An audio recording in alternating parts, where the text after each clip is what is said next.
big weekend coming up, Robbie. You host Birmingham Southern on Saturday in the start to conference tournament. Kind of how do you feel about the team at this point going into that game? That's a team you've already beat once, which could be good or bad, I guess.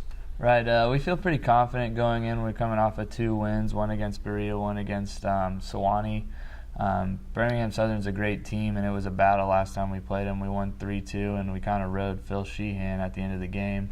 But we feel confident. Our offense just needs to be better than their defense, and our defense needs to come through. And we felt like we limited their chances last game, and they capitalized on the 2 chances they had. So hopefully, if they don't happen this game, we can come out with a victory. How much does it help playing at home, do you think? I think it's huge.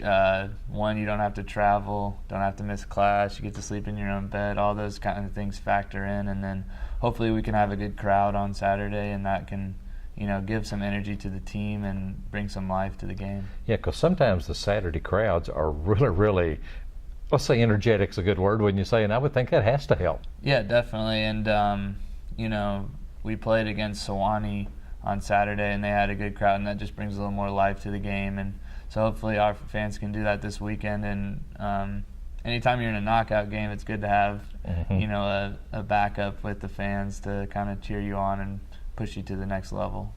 If you get through this game, how do you feel about what would lie ahead next weekend? I mean, could you see really good things happening, or you're not looking ahead any? Or obviously, the first part of it is win this weekend, get to the next weekend. We want one more week of soccer. That's what the coaching staff keeps talking about.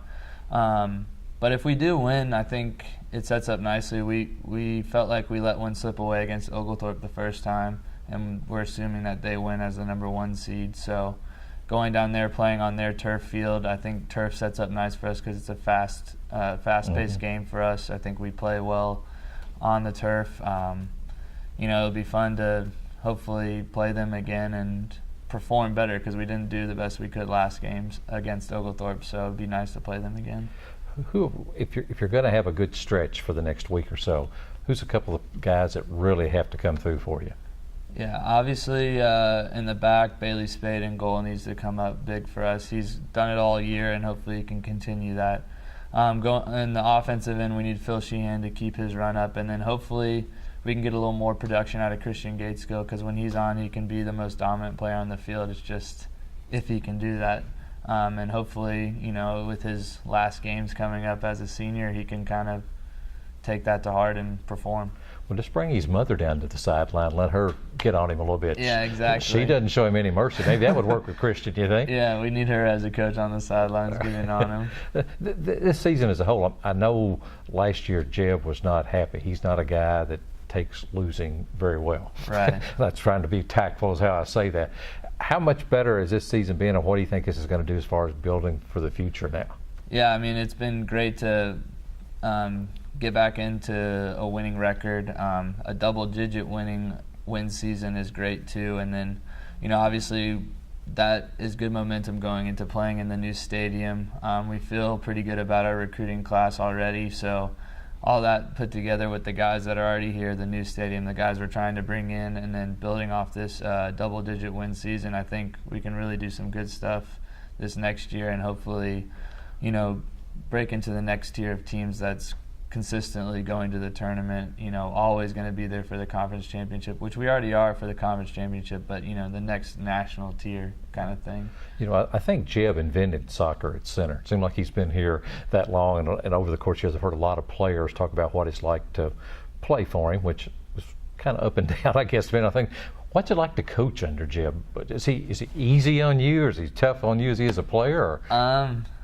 I think it's kind of both.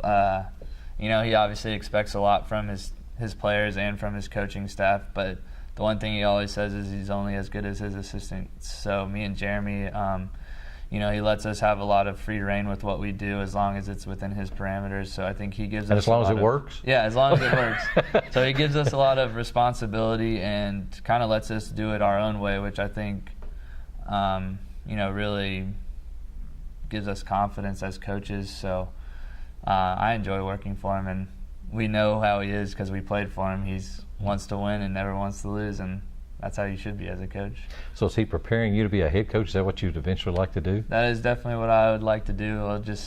I need some more experience, and we'll see what happens next. But I enjoy being at center, obviously, being a player here, and then now coaching. It's kind of my second home, being from Texas. So. Well, just win the conference tournament. That gets you a lot more experience going forward, right? Yeah, it would be nice to win the conference tournament and see what happens in the NCAA tournament. So. Well, let's hope for a big crowd Saturday afternoon, because you got to get the first one before you can get the next one. Exactly.